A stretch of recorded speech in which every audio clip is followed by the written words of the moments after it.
Come with me to make a pink mushroom romper. Hi, my name's Hannah, and I made my first little romper about 2.5 years ago. And about 2 years ago, I launched Little Pigeon, my little business specialising in rompers that, in my opinion, are perfect for kids. When my kid was a proper baby, I got really frustrated with clothes that were either restrictive or popped open at the slightest move. I didn't want anything that would get in the way of exploring or trying out new movements, but did want something that looked cute and looked cool too. It drove me mad the differences between boys and girls' clothes. In my view, there are zero reasonable reasons why girls' clothes should be smaller and less practical than boys'. And on the other side, there's no good reason why boys' clothes should be limited to tractors and dinosaurs. All Little Pigeon rompers are unisex. They're fun for everyone. I absolutely love this mushroom fabric. It's so whimsical and the colours are just beautiful. When I'm picking patterns, I tend to choose completely based on what catches my eye and what I can imagine being fun for playtime. I tend to avoid themes. Christmas, for example, I've never liked the idea of creating a garment that is intended to be worn at a certain small time of the year. Obviously, anything can be technically worn at any time, but I'd rather make items that are going to be the favourite out of the drawer and not just a one-off for a nice picture. The name Little Pigeon came straight from my little one's great-granddad. I'd never heard that as a pet name before, and I fell in love with it instantly. It also makes me think of mucky doves, which made me laugh and does seem quite well suited to kids. When I was designing the rompers, I decided to bind the inside seams. If you're not familiar with this process, it basically involves covering all the raw edges with an extra strip of fabric. You sew the binding to one side of the seam, turn it over and sew it again. The inside of these rompers looks just about as beautiful as it can. The binding is a bit extra, and I could have gone with a basic overlock finish, but I wanted to create something a bit more special and more of an heirloom piece with each romper. Binding is definitely time consuming, but I really do think the finish is worth the effort. You won't find a raw edge or a fraying hem anywhere. The very first romper I made was from a bird sewing pattern that I think I'd panic bought in my last few weeks of pregnancy, when I was still delusional enough to think that I would have the time or energy to make a whole new wardrobe for the new baby. I found the cutest duck print that I couldn't have been prouder to see my little baby taking her first steps in something that I had made. It's worth pointing out here, it took quite a while, and a lot longer than I expected, to get round to opening that pattern. The fabric I used for the romper that started it all was a polycotton, so it faded after the first wash, which was a bit disappointing really. If I can find an 100% cotton version of that duck print, I will definitely be buying it, so I can make my version of a romper in the print that started it all. That first sewing pattern I followed was good, but it wasn't exactly what I was looking for.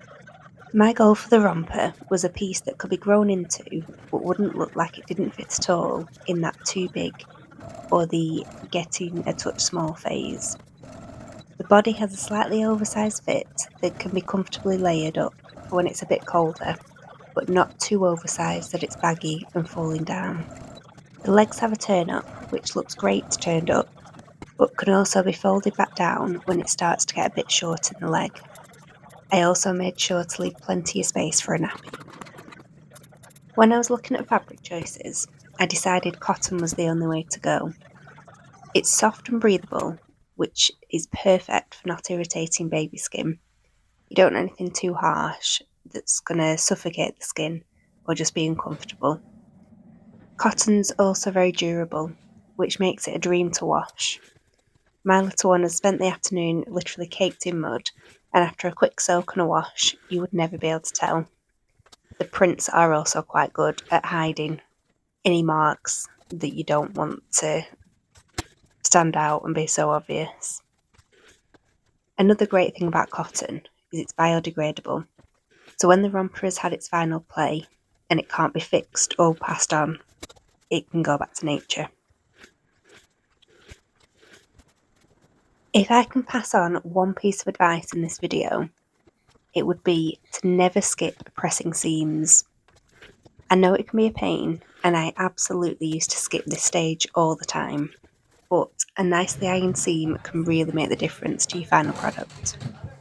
If you've got the space, set up your iron near your sewing machine before you start sewing. I've absolutely stalled on projects in the past because it's come to the point and I just didn't want to mess around setting up anything else. Set up your ironing station and you'll thank yourself later. This mini ironing board has also been an absolute dream for getting in the smaller legs and pressing the details around the top and the tabs for the button plackets. After a good press, it's in the final stretch. The trousers and the top are ready to go together. They need to be sewn and bound, and then it's time for buttons. I love the buttonhole and button part of the process, partly because it means we're pretty much done. When I was designing the rompers and picking out all the little finishes, I decided to keep to black and white trims only. Both colours fit with all the themes that I've chosen, and it cuts down on waste. My thought is if all the trims are super specific per fabric, if a certain print doesn't sell well, those leftover buttons wouldn't have a use. It's a little thing, but I wanted to think as practically and as least wastefully as possible. When you're creating new items for sale, there's always going to be an element of waste, but trying to minimise that wherever possible feels like an important move. Once everything has been cut, sewn, bound, pressed, sewn some more, buttoned, trimmed, and labelled, you have a romper that is ready for an adventure. If you have a little one yourself, or if you know one who is due a present, please visit my website. It's littlepigeon.co.uk and pick your perfect print. If you can't see exactly what you're looking for, you can always send me a message and we can work on a custom idea. Thank you so much for watching, and if you'd like to see any more sewing videos, please click that subscribe button and follow along for the next sewing adventure.